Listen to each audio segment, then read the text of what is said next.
Mitraaya namaha. Welcome to VSPTenneti channel Energy Circles. Today we are going to talk about, as a part of health keys, because everywhere it is viral fevers and corona fevers. So I thought I should make a video on viral fever and its relation to a sadhak. Because we are all spiritual practitioners, we want something. We are searching for some truth of what are we actually, right?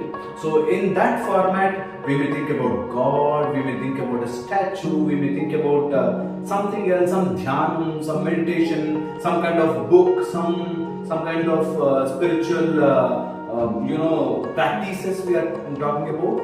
But ultimately, we are searching for truth. We are searching for our true self. Why are we here?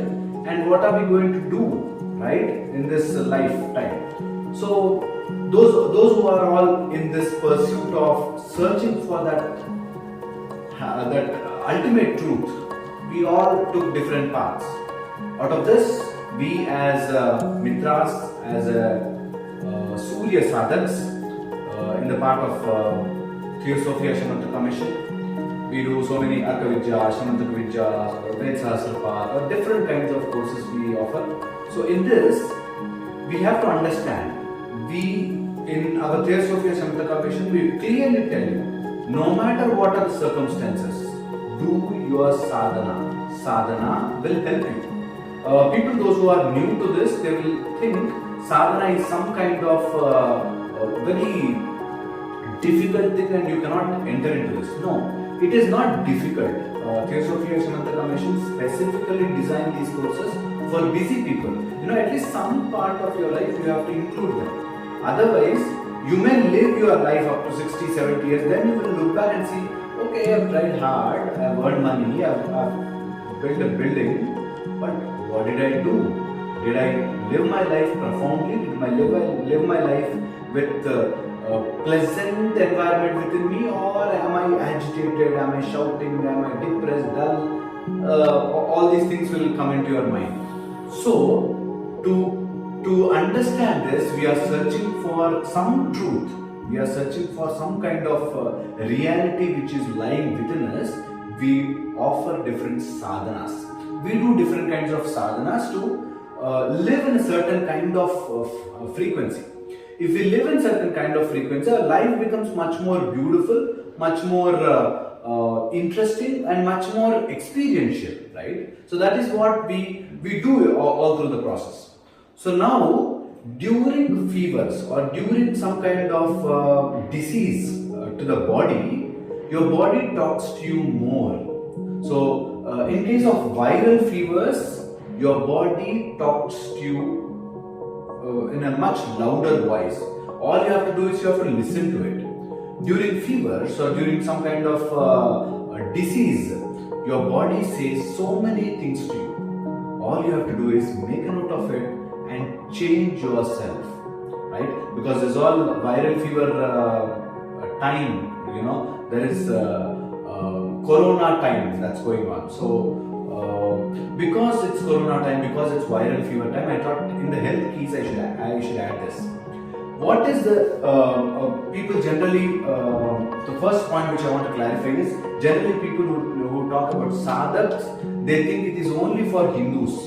So in Theosophical Commission, we just dismantle that.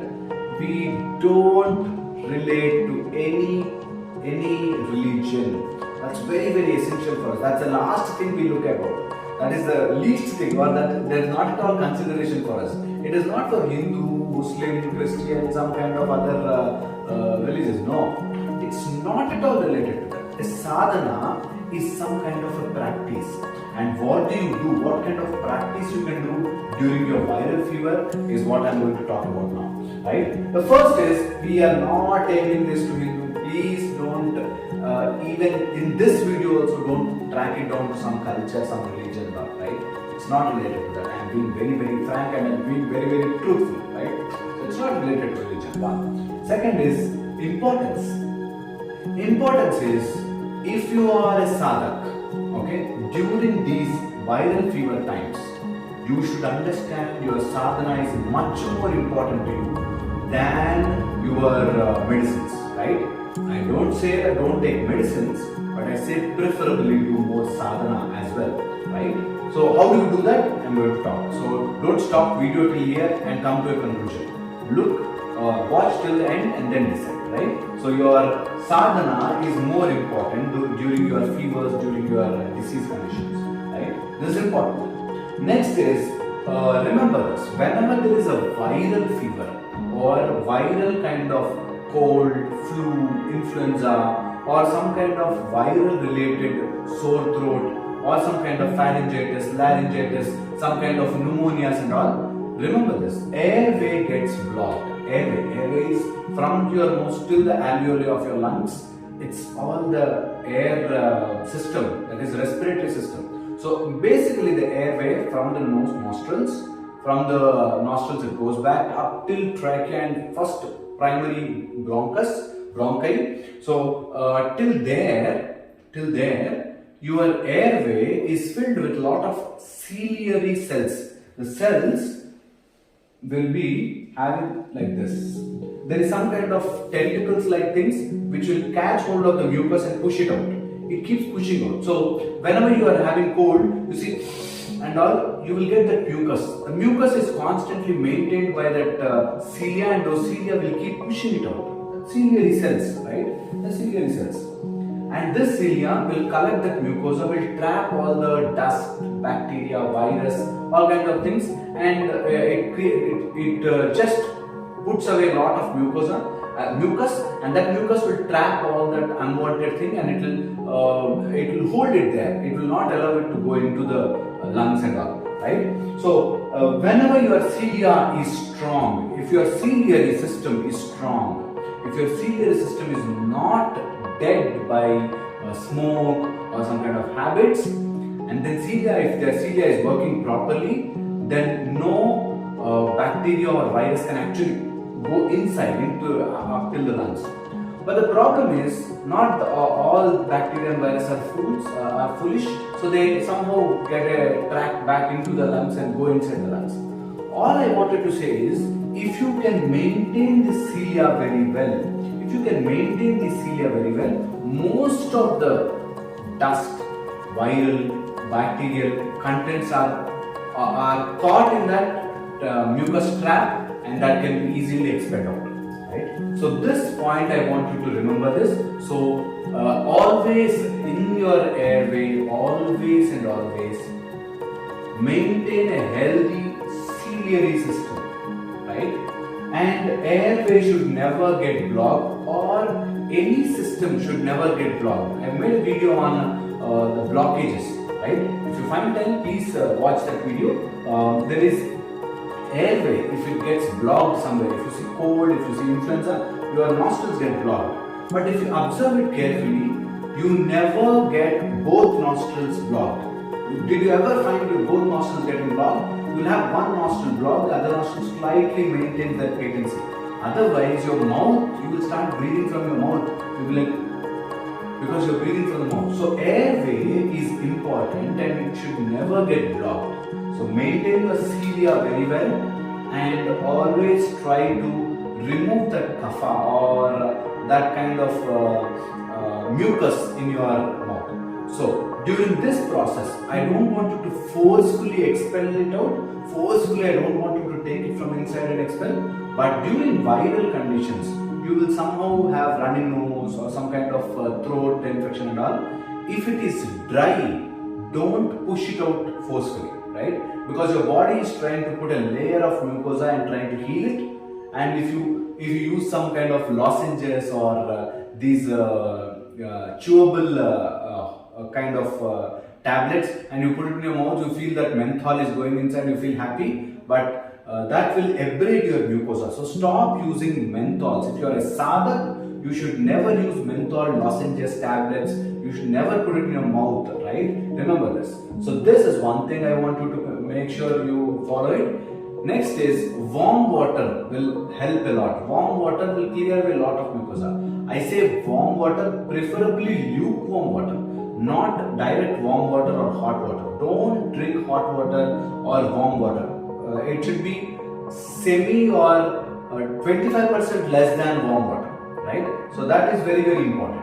And lemon, you can actually have lemon, only 2 drops of lemon, not that you drink lemon juice in full glasses. Don't drink lemon juices, at only 1 or 2 drops of lemon. That's more than enough, right? So to clear away the blockade or the mucus plug or the mucus layer which is formed, naturally it comes out. When it comes out, don't swallow it. You have to expel it out. This is one thing I want you to remember. Nasal airways, you have to, nasal mucosa, you have to keep it clean, and inhalations, I suggest if it is really bad, only then you do inhalations. Otherwise, not needed much, right? So no to inhalations, no to lozenges or chewable menthols, right? That's very, very important. Next is always prefer an asana. If you see, when I am a part of emergency medical resuscitation for all the dental and the postgraduate students. So during that emergency medical resuscitation also we tell you, patient will take a natural position. Always first thing is position, because if a patient's lungs are compromised, he will automatically sit like this, because body knows how to compensate for your respiratory distress. So remember this, and always follow an asana what your body wants. Suppose you want to lay down, don't forcefully sit for an asana. Your body knows what asana is the best, right? Supposedly you don't know what to do, then if you want to sleep, sleep for your left side and lateral side. That's the most easiest and best method for your airway, left side preferably. Suppose you are unable to sleep like that, I don't want you to put a pillow, take out your pillow and sleep. This is one thing. Next is, suppose you are unable to sleep, suppose whenever you are sleeping your nose is getting filled or blocked, then I want you to sit upright with little neck extended. This neck part to be extended little. This is the best asana you can do, or best position. Asana is not the asanas for your exercises, but asana is the position of your body. Your body knows what is the best thing. Suppose you see a respiratory failure patient, he will be like this. Suppose you see a person having syncope or a giddiness, they will automatically lie down. It is body knows what is the best position to acquire. So your best position would be what your body says, the asana. Next is, you can prefer a left lateral sitting position or neck extended sitting position, right? Left lateral lying position, sorry. Next is chanting. Never leave your chanting. Chanting is very, very important. Suppose you are doing Nandesha in Duramana, or suppose you are chanting some mantra, keep chanting it inside, internally. Keep it going, keep it going, keep it going. Next is the dhyana. Where your mind goes, your energy flows. This is the rule of law. Wherever your mind is going, your energy will flow. Suppose during your fevers or during your disease state, if you are thinking about what you missed in life, what your friends are not helping you, your family members are rude, this is a natural tendency. Whenever I go to an ICU, I see a person admitted in ICU will keep cursing the nurses, the doctors, the relatives standing outside. They keep talking bad about them. They think everyone left them, right? That's an ICU syndrome. We call it as ICU. People keep imagining that whenever we are diseased, we want everyone's attention, and we want everyone to be on their toes, like that. There are people who do that. So if you are in your disease state, in a viral fever, or kind of cold, that's the best time you can observe yourself. You see how healing works during your viral fevers. Whenever you are having running nose, sore throat and all, just imagine that your entire mucosa is getting healed, the virus is shedding away itself, and virus is just going into the stomach and the acid is burning it out, and you are feeling better. You flow your dhyana to that, your energy flows there, and you see how miraculously healing will happen. But the point is, we don't put our focus there. Even in that, we want a logic.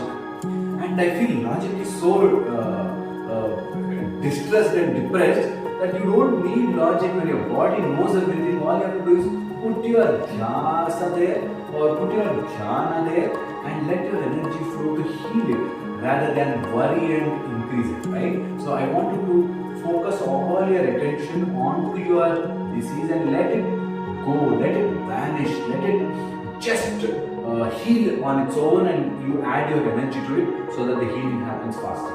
That's dhyana. You can actually go inside and see the little voice there, little energy there, that universal light which is covered by all those layers of thoughts. Just remove all the thoughts and see that beautiful light, and that's your energy. It will heal any disease, I'm telling you, including cancer. But the point is, as a doctor, I should not say just do dhyanam and heal, because that's socially not correct or socio-doctorly not correct. So I should not say that. But that can happen. That can happen. Right? That's dhyana. Next is integrated intelligence. Remember this. Your body is super duper intelligent than you. Your body is super duper intelligent than you. Yes. And what is you? You are just your thoughts. You are imagining, oh, that is not happening. This is not happening. That is not good. This is not good. I read in newspaper so many people died. You are not your thoughts. You are your integrated intelligence. Your body is so intelligent that it knows how to exactly heal you. All you have to do is support it. Support it. During your viral fevers, support your body. Just support your body. Right? So, integrated intelligence is there within you. You know, your body knows how to control pains, how to control fevers, how to control, there's a thermostat. Your body knows how to control it. And your body knows how to cool down. The moment you take a paracetamol, automatically fever comes down. Your body sweats and it will be normal again. See, your body knows in what manner you have to cool down your body. Your body knows if there is pain, your body produces endorphins. A strong morphine, 1,000 times more powerful than morphine, is produced in your body. Endorphins. Right? So your body knows how to heal. Your body is much more intelligent than what you think. Right? That's very, very important. Next is, these three things will help you in your diseased condition. I feel just don't eat anything for a day. Your body will repair itself. But I cannot prescribe this for everyone. Right? So for them, I'll generally indicate three rules. One is water. Have lot of water. All the viruses are afraid of water. Remember this. All the viruses are afraid of water. Drink a lot of water. If you are dehydrated, you will be really sick. So I want you to have a lot of water. Minimum 2 to 3 liters of water. Next is rest. The body wants rest. Give it rest. Right? Next is breathe. The more you breathe, the more pranayama you do, the more organized your breath is. Not that you breathe deep and no. The more organized your breath is, the more healthy you will become. You can fight viral fevers better. Right? Virus is a small particle. It is not even a nucleated thing. It is just a particle, and that particle is designed. That is, it is like a bullet, right? Bullet just goes and trashes whatever is in front of it. So it is just designed like that, and the virus will go integrate, it multiplies, and it dies on its own. Virus has this quality, virus will live for a certain time and dies on its own. That is it. The system works like that and dies on its own. So you don't have to worry about how to take care of the virus. All this during the corona also, I made so many videos and I tell this. Virus don't kill you. The reaction towards your virus or the hyper exaggerated response of your body towards the virus or the body not knowing what to do with it will cause a disease or dangers, right? So it's very, very important. So virus will vanish on its own and within 10-15 days. Based on different virus capacities, it dies on its own, but virus keeps dividing in the body, so all you have to do is deprive it from the food needed. So less sugars. Sugar is a party time for virus, bacteria, all these things. So lower down your sugars and increase your sadhanas, breathe well, take a lot of rest. I want you to just lie down, give rest to your body, and drink a lot of water, and remember to chant, remember remember to do the dhyana, go inside and see. And to make it a wholesome video, please take your doctor's help. Please take your doctor's help. Doctor will prescribe you some medicines. Please take them. Once you take the medicines, remember that medicine has to go into your body and work on it. So it will take some time for the body to work. And if you imagine, oh, this medicine is having side effect, you will have side effects. If you imagine that medicine will go inside and heal you, it will heal you. But if it is a small viral fever for 1-2 days and you are having light body pains and all, I want you to practice this dhyana, go inside and tell your body to heal, see the miracles happening. And once you understand this, everything in this world is possible. Everything. All we have to do is we have to just get that rhythm. That's it. With this, I think for a sadhak, I want you to follow these three. Dhyana, chant, asana is compulsory. So suppose you are sleeping, sleep and do chant. Suppose you are lying down, lie down and chant. Breathe, rhythmically breathe. If you can maintain these things, I think no viral fever or no viral disease can affect a sadhak. They just come, stay for some time. Right? Hope this video will help you. In case you really have any doubts, please put it in the comment section or you can mail me drhrish@tenneti@gmail.com, or you can subscribe to VSPTenneti channel for many more such videos and fantastic mantras. Right? I'll see you in the next video. Until then, mitraaya.